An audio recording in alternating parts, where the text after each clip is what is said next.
मेरे प्यारे देशवासियों, आज पूरी दुनिया का ध्यान भारत की तरफ है।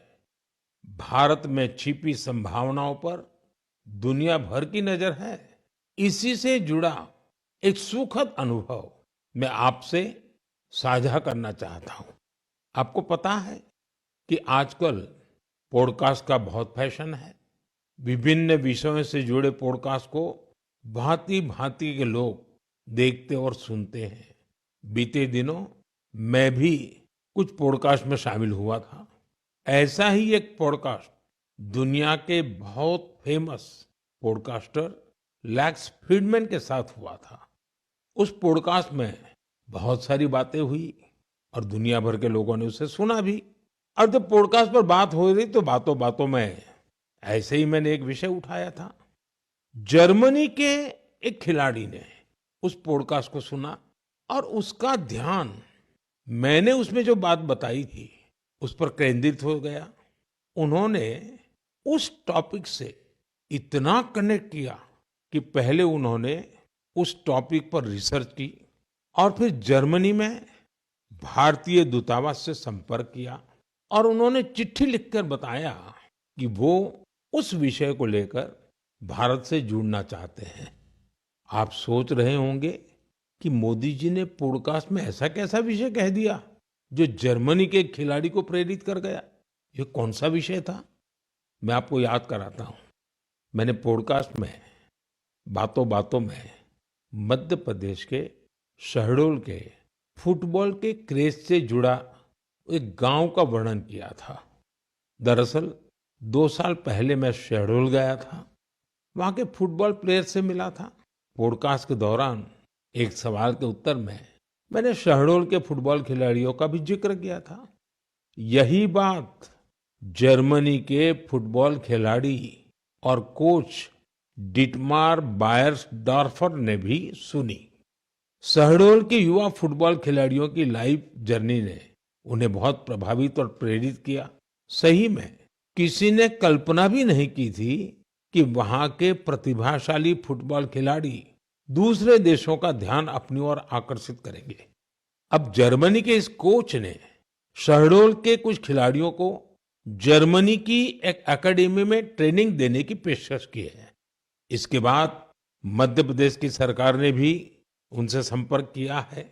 जल्द ही शहडोल के हमारे कुछ युवा साथी ट्रेनिंग कोर्स के लिए जर्मनी जाएंगे। मुझे यह देखकर भी बहुत आनंद आता है कि भारत में फुटबॉल की लोकप्रियता निरंतर बढ़ रही है। मैं फुटबॉल प्रेमियों से आग्रह करता हूं कि जब समय मिले वे शहडोल जरूर जाएं और वहां हो रहे स्पोर्टिंग रिवॉल्यूशन को करीब से देखें। Namaskar. Welcome to Journey to Germany, a new chapter in Indian football. I'm your host Sujay John. और आज का ये प्रोग्राम हम आपके पास लेके आ रहे हैं क्योंकि मेरे पास हमारे स्टूडियो में 5 ऐसे उभरते हुए खिलाड़ी हैं जो आगे बढ़कर शायद सितारे होंगे जो जगमगाएंगे भारत के फुटबॉल के लैंडस्केप पर। और इनसे आज चर्चा करेंगे हम और पूछेंगे कि ये जो सफ़र रहा है उनका, जो करीब 2022 में शुरू हुआ, क्योंकि हमारे ऑनरेबल प्राइम मिनिस्टर वो गए थे मध्य प्रदेश और उनके उस विजिट में उनको ये बताया गया कि ये एक ऐसा गांव है बिचारपुर जहां पर इतने सारे खिलाड़ी हैं जो करीब 10, 15, 17, 16 या उससे अधिक मात्रा में नेशनल फुटबॉल प्लेयर्स रह चुके हैं। और जैसे हम कहते हैं sports is a lesson for life, जिसके अंदर सोशल रिहैबिलिटेशन भी इंक्लूडेड है, जहां पर ऐसे बच्चे थे जो शायद अंधेरे में गुम हो सकते थे, बुरी संगत में पड़ सकते थे, शायद क्राइम की ओर जा सकते थे। उन सबको सुधार के वापस मेन स्ट्रीम में लाना भी एक चुनौती है और उसका काम किया फुटबॉल ने। आज हमारे स्टूडियो में हैं कोचेस भी हैं और हमारे पास 5 उभरते हुए खिलाड़ी भी हैं। सबसे पहले बात करते हैं उनके कोच से जो हैं यहाँ पर लक्ष्मी सहीस। लक्ष्मी, स्टूडियो में आपका स्वागत है। Thank you. आप जब इस गांव में थे, आप जहाँ तक मैं समझ सकता हूँ कि आप काफ़ी बारी नेशनल्स भी खेल चुके हो और आपने शायद सोचा नहीं होगा कि फुटबॉल आपके गांव के लिए, आपके लिए एक ऐसा इंस्ट्रूमेंट ऑफ चेंज बन सकता है जो आपको एक गुमनाम गलियों से भारत के लैंडस्केप पर लेके आई है, उस सफ़र के बारे में हमें ज़रूर बताइए। मैं जब खेलना स्टार्ट की थी तो इतना बड़ा सपना तो नहीं था कि मतलब इतना बड़ा प्लेटफॉर्म मिलेगा, पर जैसे खेलते गए हम लोग मेहनत किए तो आज जाके हमको इतना थोड़ा बड़ा प्लेटफॉर्म मिला है। और ये सब हमारे प्रधानमंत्री की वजह से हो पाया है, और उन्होंने ही हमारे गांव का नाम इंटरनेशनल लेवल पे लाके और बहुत बड़ा काम किया हमारे लिए। They always say think local and act global। हमारे प्रधानमंत्री ऑनरेबल श्री नरेंद्र मोदी का ये एक बहुत ही बढ़िया योगदान रहा है कि फुटबॉल को मेन लैंडस्केप और स्पोर्टिंग होराइजन पे, ग्लोबल मैप पे लेके आए, जहां पर उन्होंने ये बात की 2022 की मन की बात की एपिसोड के अंदर, जहां पर उन्होंने इस गांव के बारे में चर्चा की, यहाँ की यूनिक फुटबॉल टैलेंट, क्रेज़, जो एक पैशन है, एक लाइफस्टाइल है उस एक गांव का, जहां पर हम कह सकते हैं कि ये एक 4th generation of football players हैं। दादा भी नहीं, परदादा तक फुटबॉल खेलते थे और ये पीढ़ी दर पीढ़ी आगे बढ़ती चली गई। बात करते हैं कुछ और खिलाड़ियों से। सबसे पहले बात करते हैं हमारे एल्डेस्ट ऑफ द लॉट जो हैं वीरेंद्र बैगा। 17 साल की उम्र में आज आप भारत के लिए एक सितारे की रूप में आगे आए हैं। इस जर्नी के लिए जहाँ पर आप जर्मनी गए और करीब एक हफ्ता वहाँ रह के आए हो, क्या आपने सोचा था कि फुटबॉल आपको ये एक प्लेटफॉर्म देगा? मैं कभी सोचा भी नहीं था कि इतना मैं देश से बाहर कभी खेलने जाऊंगा और प्रैक्टिस वहाँ करने को मौका मिलेगा। श्री नरेंद्र मोदी जी का धन्यवाद देना चाहता हूँ कि जो बिचारपुर गांव को मिनी ब्राज़ील का नाम दिया है और देश विदेशों में जो नाम चल रहा है, तो हमें बहुत खुशी है कि हमारा गांव का नाम रोशन हो रहा है। एक अवसर ज़रूर है, क्योंकि हर प्लेयर के लिए सबसे बड़ा होता है कि उनको खेलने का मौका दिया जाए। नेशनल लेवल पर ज़रूर वीरेंद्र खेल चुके हैं, डिफेंडर के रूप में खेलते हैं, और जर्मनी में जाके जो उन्होंने प्रशिक्षण पाया है उसके बारे में हम ज़रूर चर्चा करेंगे मनीष से। मनीष स्ट्राइकर हैं, वो भी 17 साल के हैं। जर्मनी और इंडियन फुटबॉल में आपको क्या डिफरेंस देखने को मिला? सब तो सेम ही रहता है, बट वहाँ जर्मनी के जो कोचेस वगैरह प्लेयर्स लोग रहते हैं वो एकदम प्रोफेशनल टाइप से प्ले करते हैं। वो अपने आगे को देखकर खेलते हैं कि हमें आगे कैसा परफॉर्म करना है, तो हमें इस टाइम पे कैसा खेलना चाहिए। उनकी प्रैक्टिस बहुत हार्ड लेवल में चलती है। हाँ, तो ज़रूर रहेगा, क्योंकि जर्मनी ज़रूर वर्ल्ड के सबसे टॉप फुटबॉलिंग नेशंस के अंदर है। 4 से भी ज़्यादा उन्होंने वर्ल्ड कप्स भी जीते हैं, और उनके प्लेयर्स के जहाँ तक हम बात करें तो हम शायद ओलिवर कान जो वर्ल्ड्स बेस्ट गोलकीपर भी माने जाते हैं, बेकनबावर जिनको जर्मन जनरल कहा जाता है, उनके बारे में कह सकते हैं। मगर एक लड़की भी है, बहुत छोटी सी दिख रही है हमारे स्क्रीन पर आज, मगर हमारे सेट्स में भी सबसे छोटी है, मगर कहते हैं dynamites come in little packages, और ये डायनामाइट फटने के लिए बिल्कुल तैयार है फुटबॉल के ग्राउंड पर। बात करते हैं हम सुहानी और सानिया से। सबसे पहले सानिया, 15 साल की उम्र में एक स्ट्राइकर की भूमिका आप निभा रहे हैं। हर टीम जीतने के लिए खेलती है, और वो पूरा दारोमदार, वो प्रेशर आपके इन युवा कंधों पर है। कैसे लगता है एक स्ट्राइकर जो गोल के मुख पर जाकर टीम को जिताती है? बहुत अच्छा लगता है कि स्ट्राइकर मतलब जब गोल के पास लेके जाता है, अब तो एकदम ठान लेता है कि गोल तो गोल मानना है। एकदम उसका प्रेशर इतना पूरी टीम को लेके चलना पड़ता है उसको कि मैं गोल मारूंगी तो पूरी टीम जीतेगी, ऐसे टाइप का रहता है। और जहाँ तक हम बता दें, ये हैं 4th जनरेशन ऑफ फुटबॉलर। इनके फैमिली के अंदर जहाँ तक हम बात करें, इनके दादा थे जो करीब 1970s में नेशनल लेवल फुटबॉलर रहे हैं। मध्य प्रदेश को काफ़ी बार नेशनल फुटबॉल में उन्होंने रिप्रेजेंट किया है, जो हैं सुरेश कुंडे। आपने अपने दादाजी के बारे में कुछ कहानियाँ सुनी हैं, उनको कभी देखा है, या गांव वालों से या अपनी दादी से बताया होगा, या कुछ सुना होगा? हाँ, मेरे चाचा दादी पापा लोग बताते हैं कि दादा ने ही वहाँ बिचारपुर में फुटबॉल खेलना स्टार्ट किया।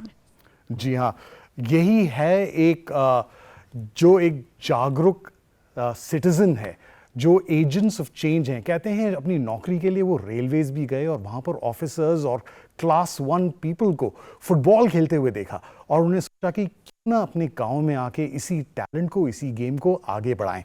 चलते हैं, हम बात करते हैं दूसरे खिलाड़ियों से। Suhani, welcome to the program. Germany का जो एक्सपीरियंस है वो इंडिया से कितना डिफरेंस है? इंडिया से तो कुछ ज़्यादा ही डिफरेंस है जर्मनी में, जस्ट बिकॉज़ हमारे गांव बिचारपुर में एक अच्छा पिच नहीं है, ग्राउंड नहीं है। हमारे पास ऐसे ग्राउंड है, सैंड के ग्राउंड है जिसमें हम खेलते हैं, तो मतलब ऐसा है कि हमें वहाँ इंजरीज़ की बहुत ज़्यादा ही प्रॉब्लम होती है। और जब हम जर्मनी गए, हमने फ़र्स्ट टाइम आर्टिफिशियल ग्राउंड में प्ले किया, तो वो हमारे लिए बहुत डिफ़िकल्ट हो रहा था कि क्या बोलते हैं, हम उस वाले ग्राउंड पर खेल रहे हैं, वो भी आर्टिफिशियल ग्राउंड पे, तो वो बहुत डिफ़िकल्ट था हमारे लिए। फिर जब हम 2 से 3 दिन हो गए हमें वहाँ प्रैक्टिस करते, तो ये हमारे लिए बहुत इजी हो गया था। और वहाँ का वेदर और वहाँ के जो भी कोचेस थे जो हमें प्रैक्टिस करवा रहे थे, वो इतने अच्छे थे कि हमें मतलब एक स्टेप बाय स्टेप बता रहे थे कि तुम्हारा पैर ऐसे जाना चाहिए, इस बॉल पर ऐसे पैर जाएगा। तो ये हमारे लिए बहुत अच्छी बात थी। और मैं ये चाहती हूँ कि जिस टाइप से जर्मनी की प्रैक्टिस हमें मिल रही थी, उस टाइप की प्रैक्टिस हमें हमारे गांव और इंडिया में ज़रूर आए। जी हाँ, कहते हैं ग्रास रूट फुटबॉल जो है लेज the foundation for the countries big pyramid of sporting excellence.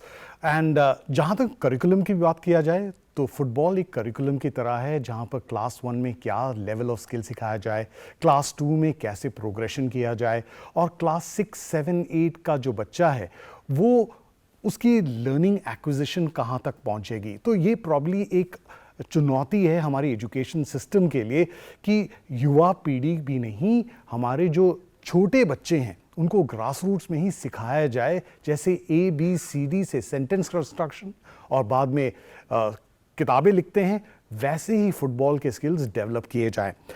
जो आखिरी एक बच्चा है सबसे पीछे बैठा है चुपचाप, उनसे अगर बात किया जाए, प्रीतम कुमार गोलकीपर हैं। ठीक है, आप 14 साल के हो। गोलकीपर की जो भूमिका है फुटबॉल के अंदर, कहते हैं the last line of defence and the first role of attack. तो एक गोलकीपर को इंडिया में कैसे देखते हैं और शायद जर्मनी में कैसे देखते हैं, और आपकी तैयारी किस तरीके से हुई इन 7 दिनों में, कुछ बताइए। सर वहाँ गोलकीपर का बहुत भूमिका है। वहाँ गोलकीपर को अलग से प्रैक्टिस करवाया जाता था और एक एक टेक्निक सिखाया जाता था। वहाँ घास का ग्राउंड था तो डाई मारने में भी हमें डर नहीं लगता था कि चोट लग जाए। जी हाँ, एक ज़रूर डर लगा रहता है कि जब आप बजरी के ग्राउंड्स में खेलते हो, जैसे अधिकतर नेशनल्स होते हैं, छोटे बच्चों के स्कूल्स के ग्राउंड्स होते हैं, वहाँ पे इंफ्रास्ट्रक्चर की ज़रूर एक बहुत बड़ी चुनौती है हमारे देश के अंदर कि apart from making them literate, एक बहुत ही बढ़िया इनिशिएटिव जो हमारे प्रधानमंत्री का रहा है टू स्किल इंडिया। जिसके पास स्किल होगा वो आगे बढ़ेगा। अगर वो शिक्षा में बढ़िया नहीं है, उसके स्किल्स उनके लिए ज़रूर एक मौका देंगे रोज़गार हासिल करने के लिए, और यही है फुटबॉलिंग स्किल्स। हमारे कोच से बात करते हैं। लक्ष्मी जी, जिस तरीके से हमारे जो आपके कमिश्नर थे, काफ़ी ऐसे रेवोल्यूशनरी लीडर्स आते हैं जो जिनके पास एडमिनिस्ट्रेटिव कैपेसिटीज़ होती हैं। राजीव शर्मा की बात की, जो कमिश्नर थे आपके गांव के एरिया के, ये उनका एक पहल था जिसकी वजह से फुटबॉल को डेवलप कर गया, और आपके 2-3 गांव के अंदर 1600 तक के क्लब्स बनाए गए जहां पे ये आपस में फुटबॉल खेलते हैं। ये ज़रूर मेरे ख्याल से एक फुटबॉल रेवोल्यूशन है।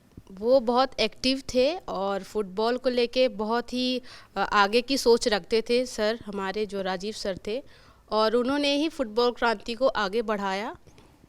और वो फुटबॉल प्लेयर्स को लेके बहुत आगे की सोचते थे कि बच्चे यहाँ से निकल के नेक्स्ट लेवल पे खेलें और देश का नाम रोशन करें। उन्होंने बहुत कोशिशें की हैं फुटबॉल लेवल को बढ़ाने के लिए हमारे बिचारपुर शहडोल में, और ये सब देख के सुन के हमें बहुत अच्छा लगा। जी, आपने बात की फुटबॉल क्रांति की। ये एक रेवोल्यूशन जो state government of Madhya Pradesh है, जो आपका ज़िला है, उसने ज़रूर ये एक स्पार्क लाया है जो आज की डेट में एक ज्वाला बन सकता है। तो इस पहल के बारे में ज़रूर बताइए हमें, और कितना योगदान मिला है आपको लोकल गवर्नमेंट से। मैंने सुना है कि बहुत ज़्यादा इनिशिएटिव है, प्रॉबेबली एक टेक्स्ट बुक मॉडल है पूरे देश को अडॉप्ट करने के लिए। जी हाँ, और हमें बहुत सहयोग मिलता है हमारे गवर्नमेंट से, और जहाँ तक अभी मैं बोलूँ, लगातार कोशिश कर रही है हमारी गवर्नमेंट, हमको बहुत हेल्प करती है स्टार्टिंग से, हमारे गांव से लेके डिस्ट्रिक्ट स्टेट से लेके हर एक चीज़ में हमारे गवर्नमेंट बहुत सहयोग करते हैं। कहते हैं एक अच्छे स्टूडेंट के लिए एक अच्छा टीचर होना भी ज़रूरी है, तो कोचेस की भी ज़रूरत होगी। तो उसके लिए टीचर्स जो मल्टीपल प्लेयर्स को, जब 1600 क्लब्स को इकट्ठा करना होगा तो 1600 कोचेस भी होने चाहिए होंगे। तो उसके लिए क्या प्रेशर, आप अपने बारे में बताइए। मेरे ख्याल से शायद आप डी लाइसेंस किया है आपने जी। इसके बारे में बताइए कि किस तरीके से जो लोग हमें दूरदर्शन के माध्यम से देख रहे हैं और जो कोचिंग लेना चाहते हैं वो कैसे और कहाँ जाएं। जहाँ तक मैं की हूँ अभी ई लाइसेंस और डी लाइसेंस, और मैंने NIS का 6 वीक भी किया हुआ है। तो मैं चाहती हूँ कि जितने भी फुटबॉल कोचेस हैं वो ज़्यादा से ज़्यादा लाइसेंस या फिर फुटबॉल जो कोचिंग होती है, डिप्लोमा होता है, वो करें और ग्रास रूट से स्टार्ट करें बच्चों को सिखाना, ताकि इजी हो जाए बच्चों के लिए। और जब तक ग्रास रूट से स्टार्ट नहीं करेंगे बच्चे अच्छे से लेवल तक नहीं जा पाएंगे, क्योंकि ज़्यादा स्ट्रॉन्ग बच्चे ग्रास रूट पे ही होते हैं। और मैं चाहती हूँ कि कोचेस इस पे ज़्यादा ध्यान दें और अच्छे से अच्छा कोचिंग सेंटर जाएं और वहाँ से ट्रेनिंग लें और बच्चों का भविष्य सुधारें। जी हाँ, ये पहली बार नहीं है जहाँ पर हम ये एक रेवोल्यूशन देख रहे हैं। आपको याद दिला देते हैं, दूरदर्शन ने काफ़ी बार कई प्रतियोगिताएं जो लाइव दिखाई हैं, उनमें से एक स्कूल लेवल फुटबॉल कंपटीशन है जिसको national championship Subroto Mukherjee football tournament कहा जाता है, जिसके अंदर ये भी कहा जाता है कि 2016-17 में एक स्कूल था अलकपुरा का, जहाँ की लड़कियों ने हिस्ट्री रीराइट किया, जहाँ पर उन्होंने ऑल इंडिया चैंपियनशिप जीता, एक नहीं 2 बार। और उसी एक टीम की 2 नहीं 3 नहीं 4 लड़कियां नेशनल टीम में आज खेल रही हैं, जिसकी वजह से इंडियन फुटबॉल की महिलाओं ने इतना बढ़िया प्रदर्शन किया है कि पुरुष वर्ग में वो पिछड़ रहे हैं। और उन्होंने इस बार बहुत ही बढ़िया प्रदर्शन किया है। जहाँ तक एशियन फुटबॉल चैंपियनशिप्स AFC की बात करें, जहाँ पर उन्होंने थाईलैंड को 2-1 मारा, नामी टीम जैसे मंगोलिया को 14-0 मारा, तिमूर को 4-0 मारा और इराक जैसे पावर हाउस एशिया को 5-0 मारकर मालदीव्स को 11-1 भी मारा है। तो ज़रूर there is a horizon, there is a hope. और एक इस ऊर्जा के साथ हम बात करते हैं वापस वीरेंद्र बैगा से कि जिस तरीके से जर्मन फुटबॉल आगे बढ़ रही है, आप जब वापस अपने गांव जाएंगे क्या संदेश लेके जाएंगे अपने खिलाड़ियों, अपने गांव के बच्चों के लिए? मैं यह संदेश लेके जाऊंगा जो मैं यहाँ जर्मनी से सीख कर जाऊंगा, तो वहाँ अपने छोटे छोटे बच्चे और अपने दोस्तों को बताऊंगा मैं जो सीख के आया हूँ उन लोगों को।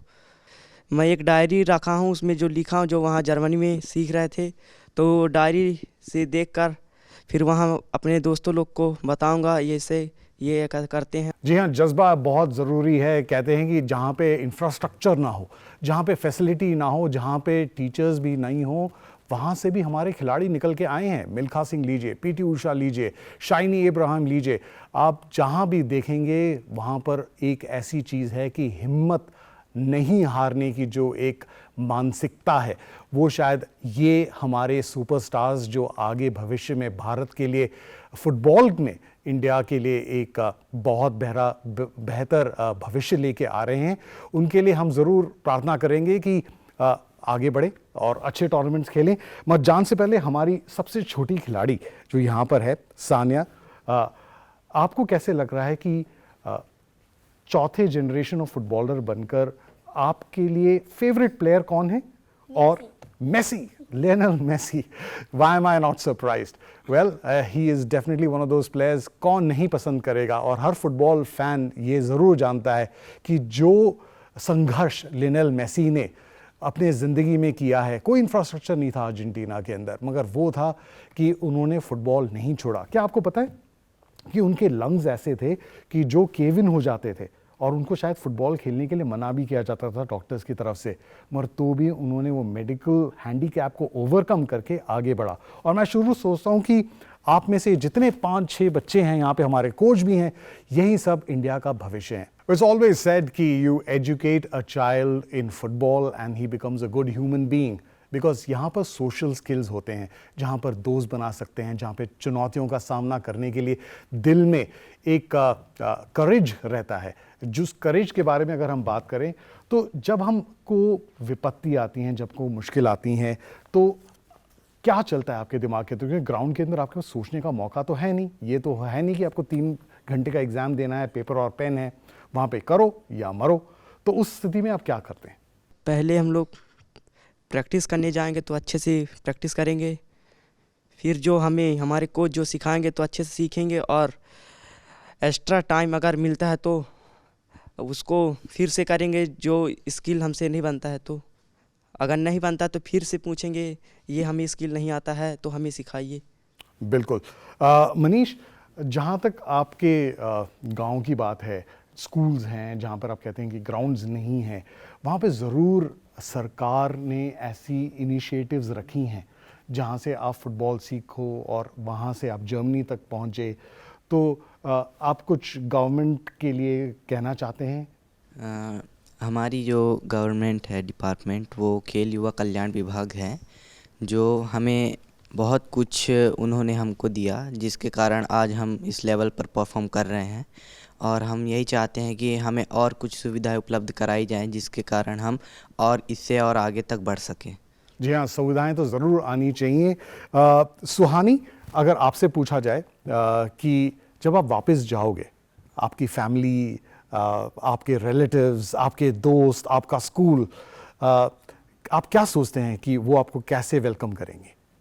सर, मैं तो यही सोचती हूँ कि जैसा भी वेलकम करे, मेरा वेलकम करे, क्योंकि मैं इंटरनेशनल लेवल पर खेल कर आई हूँ।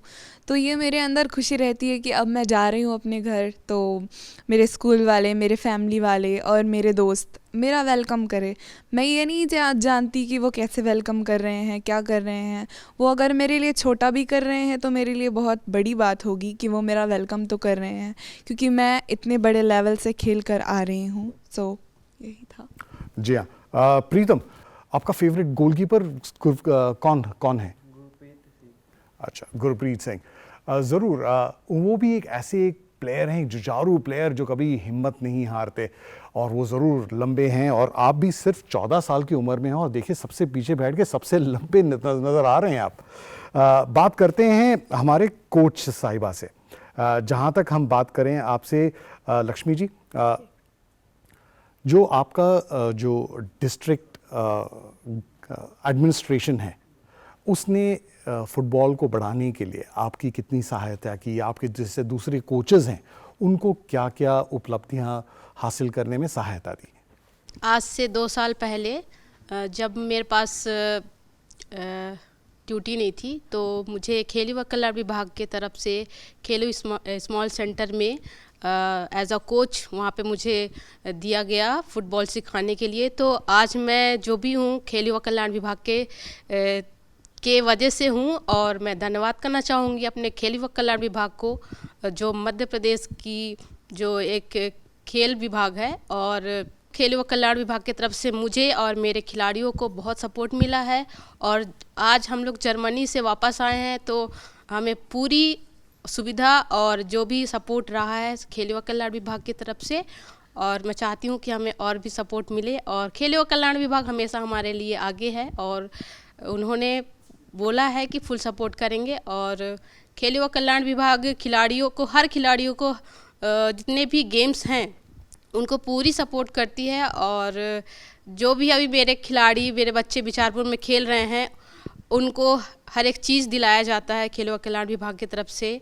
और शहडोल संभाग के जो भी हैं अधिकारी हैं, कलेक्टर सर हैं, कमिश्नर सर हैं, और हमारे डीएसओ सर हैं, उन्होंने पूरा सपोर्ट किया है हमें। और हम चाहते हैं कि उनको हम मेहनत करके इंटरनेशनल लेवल पे हम खेल के दिखाएं, और हमारे बच्चे इंडिया को रिप्रेजेंट करें और अपना गांव और स्टेट का नाम रोशन करें। जी हाँ, ये कहानी है अपने सपनों में विश्वास रखने की। क्योंकि एक समय था जब एक जर्नलिस्ट, एक पत्रकार इनके गांव की तरफ आए। उनके नाम थे के कानो, और वहाँ से उन्होंने एक लेख लिखा, वापस गए और वहाँ पर जाकर जर्मनी में इनके बारे में बताया। तो उस टाइम पर एक जो फुटबॉल कोच हैं, जो अपनी एकेडमी भी चलाते हैं, जिनका नाम है डाइटमार बाइसडॉर्फर, ये हैं जो वहाँ पे प्रशिक्षक हैं। उनकी खुद म्यूनिक के पास एक जगह है जिसका नाम है इंगसलैंड। इंगसलैंड में एक क्लब है जिसका नाम है FC इंग्लोस्टाडी श्राजर 04। वहाँ पर वो प्रशिक्षक हैं। उन्होंने लिखा प्रधानमंत्री को कि हम भारत के इस गांव के बच्चों को सिखाना चाहते हैं, और इस पहल के लिए भारत ने कुछ सोचा नहीं, उन्होंने अपना प्रोत्साहन दिया, उन्होंने सपोर्ट किया, और ये बच्चे होकर आए। जर्मनी गए थे वो 4 अक्टूबर को और वापस आए थे 12 अक्टूबर। और इस दौरान जो उन्होंने वहाँ पे शिक्षा ग्रहण की, जो उन्होंने वहाँ पे अनुभव हासिल किया, वो ज़रूर महत्वपूर्ण रहेगा इनके आने वाले कल के लिए। और चुनौती ये भी है कि जिन स्कूल्स में ये जाएं, जहाँ पर भी ये जाएं, वहाँ पर उनको वो एबल सपोर्ट मिले ताकि इनकी तरह दूसरे खिलाड़ी भी फुटबॉल को एम्ब्रेस करें, आगे बढ़ें, और फुटबॉल को का परचम जो है अंतर्राष्ट्रीय स्तर पर भारत के लिए लहराते रहें। तो अगर आपको कोई संदेश देना हो, जो क्योंकि आप टीचर हैं, आप जर्मनी भी होके आए हैं, आपने भारत भी देखा है, गांव का हाल भी देखा है, अगर आप एक कुछ संदेश देना चाहते हो हमारे आज के जो देखने वाले जो हमारे व्यूअर्स हैं, उनके लिए क्या होगा? सबसे पहला मैसेज कोचेस के लिए, और दूसरा मैसेज जो बच्चे फुटबॉल खेलना चाहते हैं उनके लिए। मैं मैसेज देना चाहूँगी कि जितने भी कोचेस हैं उनको हार्ड वर्क करना ही है, क्योंकि जितने प्लेयर निकलते हैं वो कोचेस के मेहनत के वजह से। जितना कोच मेहनत करेगा ग्राउंड में, बच्चों को सिखाएगा, उतने ही अच्छे बच्चे निकलेंगे। तो ज़्यादा वर्क की ज़रूरत है कोचेस की, और प्लेयर भी सपोर्ट करेंगे तभी जाके एक अच्छा प्लेयर बन पाएंगे। तो मैं कहना चाहूँगी कि एक अच्छा कोच ही एक अच्छा प्लेयर बना सकता है। जी हाँ, और बच्चों के लिए? बच्चों के लिए ये कहूँगी कि अपना जितना 100 से 100% अपना ग्राउंड पे दे सकते हैं, और जितना भी जैसे खाली टाइम मिलता है तो गेम्स के बारे में सर्च करें, देखें, वीडियोस देखें और जानकारी लें कि गेम कैसे खेलते हैं, कैसे कहाँ। तो वो मैं चाहूँगी कि बच्चों को भी सपोर्ट करना है। और आज स्टूडियो में हमारे साथ हमारे ये उभरते हुए फुटबॉलर्स भी हमारे साथ हैं। उम्मीद करते हैं कि आज डाइनिंग टेबल पे आप जब बैठेंगे और इनकी चर्चा करेंगे, और अपने घर में जो छोटे बच्चे हैं उनके लिए भी एक सपना देखेंगे जो वो जिए, कि वो भी देश के लिए खेलें और देश का नाम रोशन करें। Thank you for watching. Good bye.